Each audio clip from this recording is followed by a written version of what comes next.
Good afternoon, students. So today we are going to continue the chapter number 9. so so today we'll learn that feeding the low birth weight infant. How the low birth weight infants, that is, you all know that LBW babies, that is low birth weight babies. So how the feeding process is done to the low birth weight infants. So you may know that some children are born low in body weight. A baby weighing less than 2.5 kg. So you have to remember this weight. That is 2.5 kg at birth is considered as low birth weight baby. That is LBW baby. The problem facing such babies are that they have poor sucking and swallowing reflexes. That means their swallowing or sucking reflexes are very poor. So at the time of the breastfeeding, the problem may occur to those infants. Their absorption capacity is very low, also very low, because of the small size of their stomachs and intestines. But they have a relatively high calorie requirement. Breast milk produced by their mothers has all the essential amino acids, calories, fats and sodium content. It meets all their requirements. Antimicrobial properties of their mother's milk protects them from the infections. So these are the all basic properties of the breast milk, which they also get from their mother. But the problem is that their reflexes on this suckling as well as the swallowing reflexes are very poor, and during this infancy period they might face some problem. But as the infant gets older, so these problems generally gets sorted out. But in case of some children or some infants, the problem this problem doesn't go that much easier. Okay, so for that thing they need to consult the doctors, and proper medications should be allowed to them. So undoubtedly mother's milk is the best food for low birth weight babies. Simultaneously, that means what? The babies of this low birth weight, having this low birth weight, should have exclusive breastfeeding. That is, they might continue breastfeeding up to 1 year also. The doctor may recommend to breastfeed the infant up to 1 year. Okay, so 6 months is undoubtedly the child have to depend upon this breast milk, but the doctor may recommend of continuing it up to 1 year. So now dietary supplement should be considered only if the baby does not gain weight satisfactorily. So if the baby instead of having this breast milk, if he or she is not gaining the weight, then this dietary supplements should be prescribed to the infant taking the doctor's consultations. Okay, so now complementary foods. What are complementary foods? Complementary feeding is the process of gradually introducing other foods along with breast milk. Foods that are introduced are thus called complementary foods. So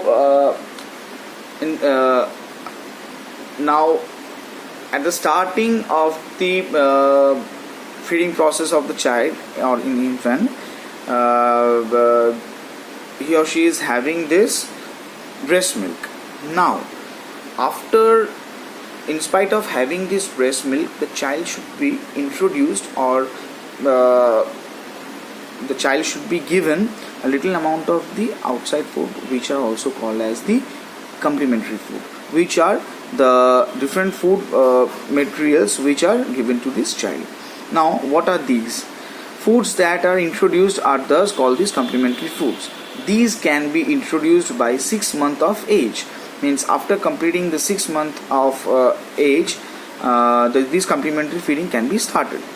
It is important that in this process of complementary feeding, good hygienic conditions must be maintained when using feeding bottles and utensils to avoid infections to the baby.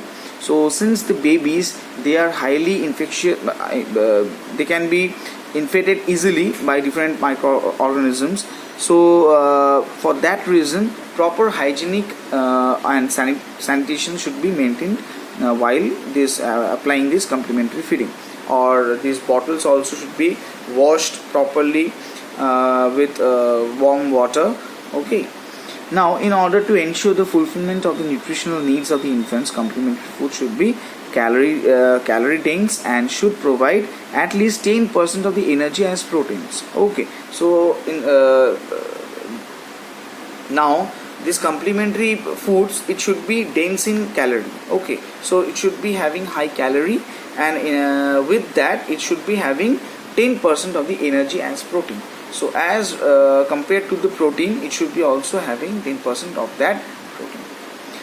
Now this is all about these complementary foods. Now let's see what are the different types of complementary foods.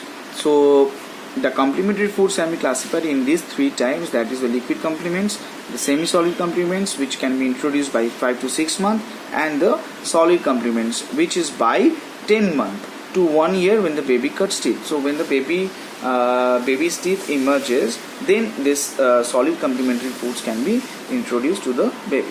Now let's see what does this liquid complements are. Number one is milk diluted with boiled water at the ratio of 3:1.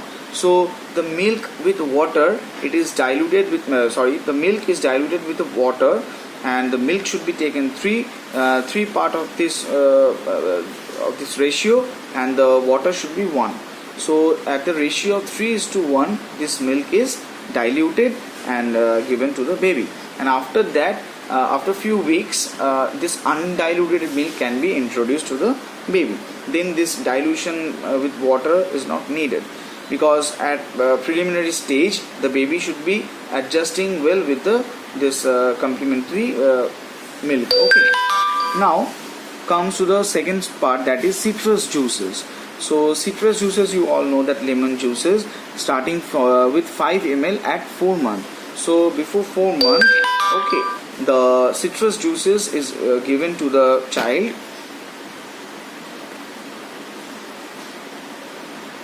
So the citrus juices is given to the baby at 5 ml level. Okay. So now after that it can be increased up to 85 ml up to 1 year. So up to 1 year, this 85 ml can be introduced to and given to the baby. Now the third one is soups, like vegetable, dals, clear soups at 4 to 5 months. So these also can be given at 4 to 5 months. By 1 year, unstrained soups with salt and onion. And just when the baby reaches about 1 year of his or her age, then this unstrained soups can be given to the baby with adding this salt and onion. Okay, but these cannot be given to a low birth weight babies. Okay, because they are premature, so that's why they should be exclusively breastfed up to 1 year. Now coming on to the next part, that is the semi-solid complementary foods.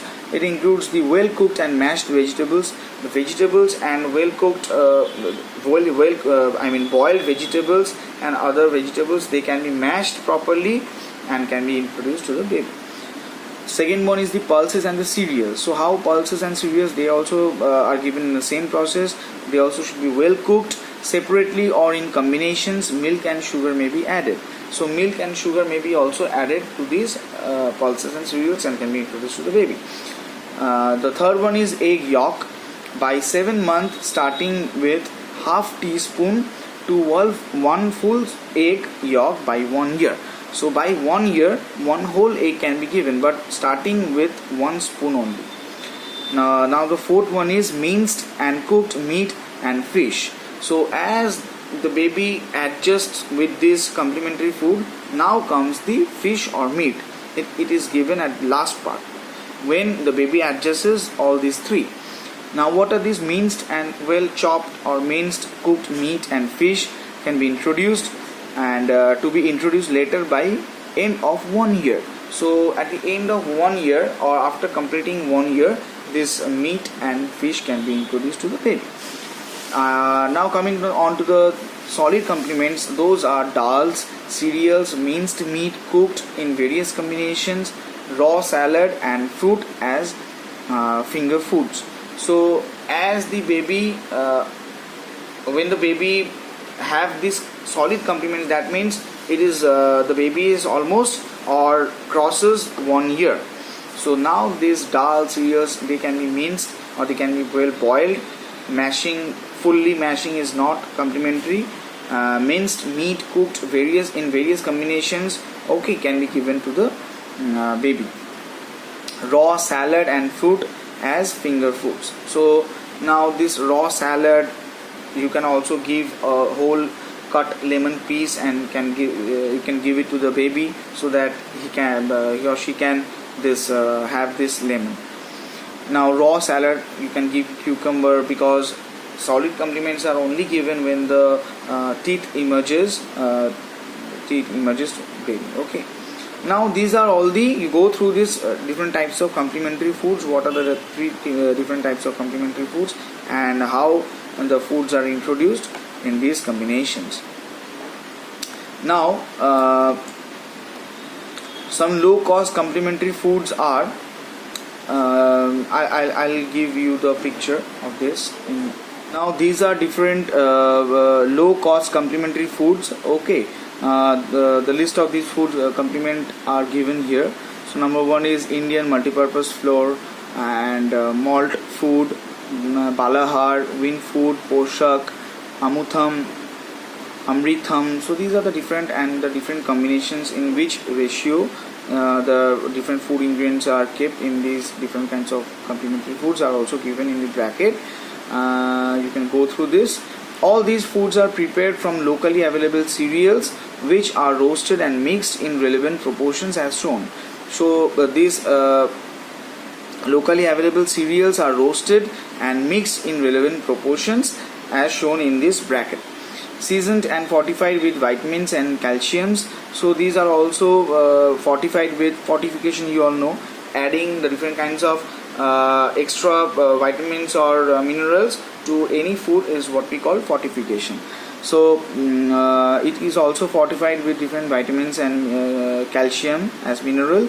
They are very nutritious and can be easily prepared at home. So these are different easy preparations which the individuals can also prepare, or the mother can prepare in their home and can introduce it to the babies. Okay.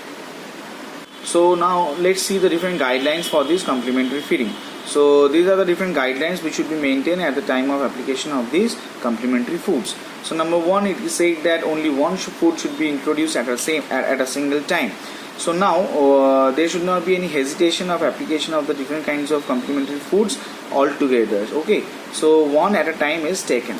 So now small quantities should be fed in the beginning, which can be gradually increased. So small quantity of any complementary food which is given to the baby should be started with gradual with a less amount, and gradually it can be increased if the child is accepting that particular complementary food.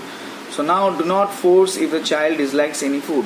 So if the baby doesn't like any of these complementary food which you have already gone through, then the child can be given any other complementary food which the baby accepts. Now try something else and reintroduce later. So when a particular complementary food is not liked by the baby, so give another one. So there are a lot of options, so you should be giving another one. So now and can be and that particular which is not liked by the baby, it can also be given to the baby afterwards. Okay, later. So now spicy and fried food should be avoided for the small babies. Fried foods, as you all know, that for the baby, spicy foods and fried foods are not tolerated, so they should be avoided. All types of food should be encouraged without showing personal dislikes. So if the baby doesn't likes, so you should be having that conception of applying that particular food in other ways. Okay, you can give a particular suppose the baby is not accepting this particular pulse, if you are giving it in a single way, so you can give pulses, you can mix that pulse with any other foods and you can give it to the baby. So that is what has been said here. You should not encourage if the baby is not if he or she, the baby is disliking every food. Okay, So now variety in foods is very important to make new foods acceptable. So you should be making different varieties of foods, okay, so that the baby feels the taste or tries to get attraction towards that particular food, okay. So variety in foods is very important to make new foods acceptable to the baby. So this is what the guidelines are for the complementary feeding is all about.